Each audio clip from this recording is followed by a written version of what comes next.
I want to turn over one question to Ms. Smith before I go. I want to talk about food. When we're talking about cutting SNAP benefits, it's not just about, skipping a meal or experiencing a little pang of hunger. Food is medicine, especially for those living with life-threatening conditions like diabetes. Ms. Smith, can you talk just briefly about the impact of keeping a child with diabetes alive when your SNAP benefits would get cut? It's hard. It really is. And I've done everything I can to try to get Medicaid for her, and they've denied her every time just because she's almost 22 and, the requirements that they say for her, to be able to get it, she's not qualified for. Even if I were to get insurance through my work, I still wouldn't be able to pay my bills because it's almost like $900 a month just to make sure like she has her insulin. And there's times like I've literally gone without eating just to make sure my kids eat and to make sure that my oldest, I can get her blood sugar to come down. Boy, oh boy, oh boy, oh boy, oh boy. So we got to talk about a Democrat stunt that seems to have backfired, because we all know that Democrats are trying to fearmonger about President Trump's big, beautiful bill, okay, and the agenda of the Republican Congress. And one of the fear-mongering tactics that Democrats are using is that they're telling people that Republicans are going to take away their food stamps and their Medicaid, aka their government benefits, right, particularly for lower-income people. Now, Republicans are not taking away food stamps, are not taking away Medicaid for people who actually need it, right? Who legitimately need these programs, okay? We're talking about people who can't work, people who are disabled, people who legitimately need assistance from the government. But they are trying to cut some of the funds for the people who don't need it, right? The people who are able-bodied, can work, okay? However, they just choose not to work, and they want to collect government benefits instead of getting a job, right? And making better life choices. As President Trump's budget bill dominates headlines, Americans are facing the possibility of benefits they depend on being diminished. One of them, the Supplemental Nutrition Assistance Program, or SNAP. The bill includes substantial spending cuts for multiple federal programs, including SNAP, commonly known as food stamps. The bill cuts federal funding for SNAP by about $267 billion over 10 years. That's according to the most recent analysis from the Congressional Budget Office. SNAP currently provides food assistance to more than 40 million Americans. Elaine Waxman joins us now. She's a senior fellow in the Tax and Income Supports Division at the Urban Institute and has expertise in food insecurity, food access, and federal nutrition programs. Elaine, thanks for being here. Can you sort of give us the full breadth of the changes to SNAP benefits and what they mean for the Americans that receive them? Absolutely. And the changes are huge. As you noted, it will cut about 30% of what we would expect the program to spend over the next 10 years. And what that means in reality is that approximately all states will have to contribute some percentage of SNAP benefits. That's a huge change from the original plan of the program, where the federal government always paid for SNAP benefits and states paid for half of the administrative cost. It's a little hard to explain, but the range what states will pay for runs anywhere from 5 to 25%, and it affects every state in the country. Given that states can't deficit spend, it's unlikely they'll be able to absorb those costs. And so we will probably be looking at people either losing eligibility or getting reduced benefits, or both. Yeah, so obviously the liberal framing from CBS News makes it sound like a bad thing that the federal government is saying, hey, states, you take more responsibility for the welfare programs that your citizens are on, okay, and you need to shoulder some of the cost, okay, and you need to be financially responsible about it. And we're also going to change requirements so that the most needy, okay, people actually get access to these programs. And again, the individuals who don't want to work, right, who've made a lot of bad decisions in life, okay, who, again, also don't want to work, yeah, they are going to have to get a job if they want to keep receiving benefits, right? Essentially, they're making the program leaner. They're getting rid of the bloat, right? But again, if you listen to the mainstream liberal media and the Democrats, they'll make it sound like, oh no, they're taking away the benefits from the people that need it the most, right? From grandma and grandpa, right? That's what they make it sound like. But when they actually roll out the individuals that they claim is going to be affected by the food stamp cuts, they're not getting the response that they thought they would get. Okay, like for example, Amy Klobuchar, she rolled out Felicia, okay, who is a single mom of 4 who works up to 3 jobs at a time to make ends meet. Now, this is what they say, right? She counts on SNAP to help put food on the table. This is who Republicans in Congress are trying to take food away from. Listen to her story. So, yeah, let's listen to her story. I am a single mom of 4 who are ages 21, 17, 12, and 11. I would like to tell you my story on how SNAP benefit has helped me. Sorry. Go ahead. You're doing good.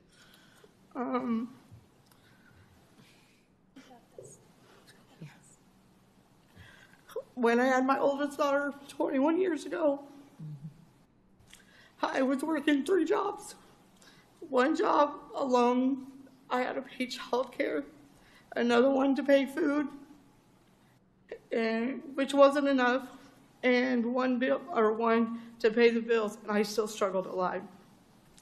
Moving forward, I am now working a full-time job as a bus monitor, and I'm a driver who transports students to specialized schools in Kansas City. As an employee of the school district, I only get paid once a month.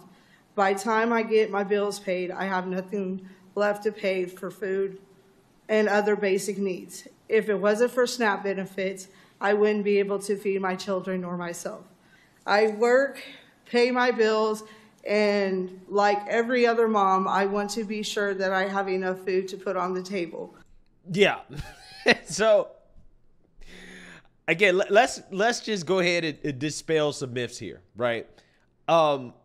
This woman is working. She has a job. So, you know, if she actually legitimately needs food stamps, I do not believe that she is going to be part of the individuals that are cut off, right, from food stamps. Because, again, they're targeting individuals who are able-bodied, but they're not working, okay? This is why they have essentially gotten rid of the dependency requirement, in which basically says that, hey, if you have a kid that is over the age of 7, yeah, you're going to have to work in order to receive benefits, right? You just can't not work, right, and have a kid over the age of 7 and receive food stamps, okay? So I don't think she's going to be affected. But for the sake of argument here, let's talk about this sad sob story that Democrats are trying to paint here, right? Because they want us to feel bad for this single mother who is very much plus size, right? Very plus size. I just don't think this woman is starving, right? I don't think that she's going hungry, okay? I think that she is getting an adequate amount of calories, to be honest with you, okay? And she has 4 kids. I think one of them is 21, so this is a grown person, right? Grown, so they can work, right? So they don't need government benefits. They can work. They can feed themselves, support themselves. And a 17-year-old who also is old enough to work, so also doesn't need government benefits, right? So, I mean, let's be real. She has 2 kids who can't work, right? And again, we can tell that she is not missing any calories here. So I'm trying to figure out what the problem is, right? I'm trying to figure out exactly what is it that I'm supposed to feel bad about. What is it am I supposed to be boo-hoo-whining and crying about when, again, you have a woman who is a plus size complain about not being able to get as much food stamps, aka as much calories, because that's what it's about at the end of the day. It's about calories, okay?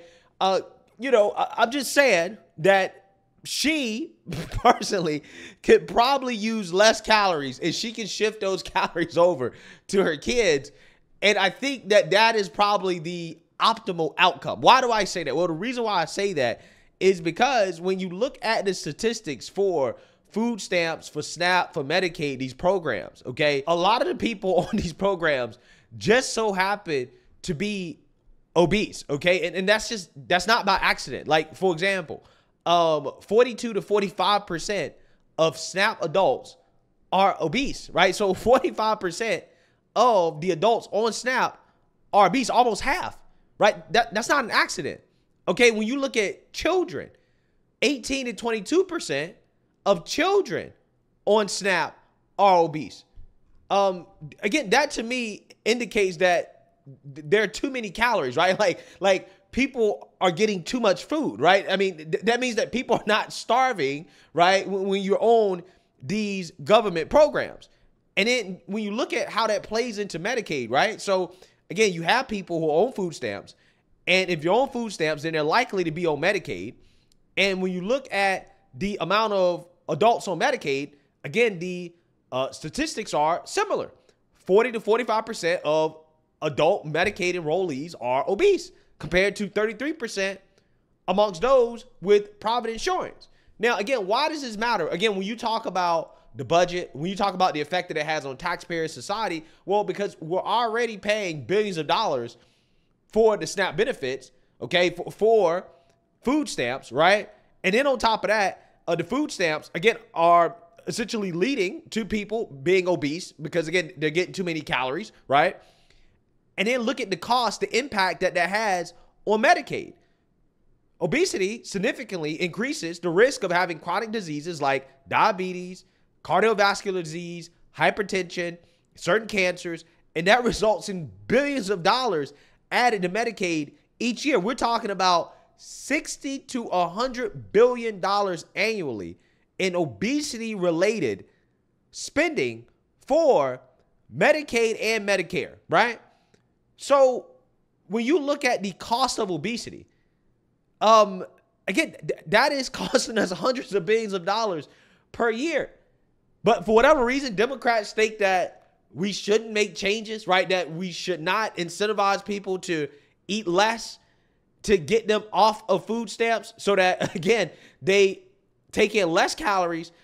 And then if they take in less calories, that means they're less likely to have these chronic diseases, which means they're less likely to be using their Medicaid benefits, which will cost taxpayers less, right? They would rather incentivize this, what we see right here in front of us, a single mother with 4 kids who, in an ideal situation, should have a man, okay, that is working, okay, helping to supplement the household income-wise. They would rather have this. They would rather subsidize this and to keep pouring money into something that, again, just leads to bad outcomes, right? Do people understand like how this is like a ball rolling down a hill, right? It just gets worse. How, you know, people get on these government benefits, they get on food stamps, they become obese because they're eating too many calories, right? They're buying foods they don't need, right? Snacks, sugary drinks, right? Stuff like that, and how that contributes to chronic diseases. And then these people are also on Medicaid, and it increases the cost of Medicaid, okay? That is a problem. That's a huge issue in this country. And again, Democrats support it, right? They don't support doing anything about it. They support letting this just continue, right? And pretending like this is not a problem, right? Like this is okay. It's not okay. So with that being said, Amy Klobuchar did not get the response that she thought that she would get. Because if you look at the comment section here, yeah, she's not getting the response that she thought. Buzz Patterson says, I know where her SNAP has been going, and it wasn't to her kids. Only in America can poor people be morbidly obese. That woman looks like she has never missed a meal. I bet her kids look just like that. Does anyone else see the irony in this post? She doesn't need SNAP. She needs a treadmill. Looks like she's getting plenty of food on her table. You didn't listen to what she said, and you're deliberately misstating what she said. She is not working 3 jobs at a time. She said she did it 21 years ago when her first child was born. She's currently working 1 job for her school district and using SNAP food. SNAP is allowing her to feel comfortable working a job that does not pay enough to cover her monthly expenses. I understand that she values this added free time in her life for her family, but she's expecting that other parents will work more so they can pay more taxes to feed herself and her children. SNAP should be a temporary helping hand to provide nutrition for a family while a parent gets a better employment position. It is not lifetime supplemental income. Facts. Facts. It should not be lifetime supplemental income. It just shouldn't be that way. It should be temporary. And also on top of that, when you give out all these entitlements, what you're doing is that you're incentivizing employers to give out wages that are unlivable, right? You're making taxpayers cover it instead of having these employers raise their wages to a livable wage, right? So that people don't have to live off government benefits. No, you're saying, nah, we just have everybody else subsidize it. Okay, instead of having employers, actually pay people enough to live. And I'm not saying that, all employers should be paying people, I don't know, $20, $25 an hour minimum wage or whatever for whatever job. No, I'm just saying that ultimately at the end of the day, it's a lot easier for employers to underpay people when you have the government making up for the lack of wages with the entitlements, right? So Amy Klobuchar also posted this on Facebook too, and let's just say it didn't go well in the comment section, right? This person says, looks like she hasn't missed any meals. That's not going to take SNAP away, just the junk food off it. No one has to have sugary junk.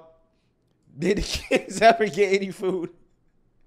Her oldest is 21. Her second is 17. I'm sure they both could help out financially, and the fathers need to step up and start paying child support. The states need to start tracking them down and make them pay their part of the financial responsibility for their children. Absolutely. Absolutely. The fathers need to step up, right? I mean, they want everybody else to step up. They want to blame everybody else except the people whose fault that it is that she's in this situation, which is hers and her baby daddy's, right? I'm just saying. So yeah, I mean, this is what we're talking about. When RFK comes out here and talks about, hey, we need to ban sugary drinks, snacks, okay, junk food from SNAP. Yeah, this is what we're talking about, because there should be no way that people living off the government, receiving government benefits, who clearly have an excess of calories, talking about how they're afraid that the government's going to take calories from them. It's like, well, I mean, hey, it don't seem like you're lacking. You're not lacking for calories. You got plenty of energy. Spread that energy out to them kids. You're doing just fine. Just fine. So again, only in America, man. This is like one of those only in America stories. You don't see this in any other country. You don't see people who are quote unquote living in poverty, who have excess calories, who are plus size. You don't see that in any other country. Every other country I've been to, well, I've seen a poor person. I've never seen an obese poor person. I've never seen it. Not in any other country. In fact, when I go to these other countries, I don't really see too many plus size people, to be honest with you. A vast majority of them I see in America. When I come back to this country, I get off the plane, I'm like, why is everybody twice as big as everybody else overseas, right? It's crazy, man. It's stuff like this where, we live in a country of excess everything. And people cry about not getting an excess of stuff. And it's like, no, we're living in excess and we got to cut out the excess. Okay, we're living above our means in so many different ways, but people don't want to tell the truth. They don't want to tell the truth about it. They rather coddle people instead of being truthful and telling them, hey, you're consuming too much, right? Whether that be cheap stuff from China, food, right? Whatever, luxuries, you're consuming too much, right? Cut back, okay? But hey, let me know what you guys think. Make sure you like, comment, and subscribe. Most importantly, share a Black conservative perspective. Peace.